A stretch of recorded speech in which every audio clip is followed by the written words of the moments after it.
Et troisième volet de notre série consacrée à la Libye. Ce soir, nous vous proposons un document exclusif tourné dans la tribu des Toubous. Marie-Laure Badjolini a pu partager le quotidien de ces combattants du Grand Sud libyen. Récit Olivier Colère. Dans le Grand Sud libyen, aux confins du Tchad et du Niger, un territoire jusque-là interdit.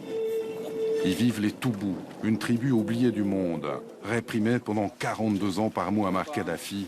Ces résistants de la première heure ont combattu seuls, sans caméra, dans le silence du Sahara. We won. We won. Thank God. Yeah. Yeah, we are happy. Many people, many of our friends died due to this war. But anyway, we liberate. We killed the tyrants.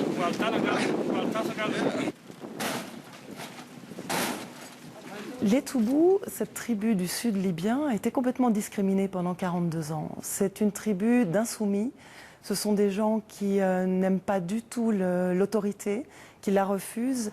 Et ils étaient vraiment des opposants au régime de Kadhafi.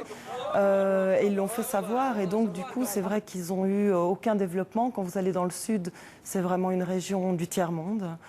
Dans cette riche Libye, le Sud n'a strictement rien, ils vivent dans des baraques en tôle. Donc effectivement, c'était une opposition à Kadhafi qui le leur a bien rendu. Aujourd'hui, la vie a repris ses droits, après des mois d'incertitude et d'extrême précarité. The people gathered here to take their salary. After 8 months, they are suffering because there is no money. Everything has to stop here. But the life now, inshallah, restarted. La Libye d'aujourd'hui, c'est aussi les armes, la violence et l'insécurité permanente. يخاف يطلع بسيارته من حوشه لان لو طلع بسيارته لو سيارته مثلا حديثه مش حيرجع بها للحوش هذا لو رجع بضمن حياته لو رجع ضمن حياته تعتبر هذا بطل.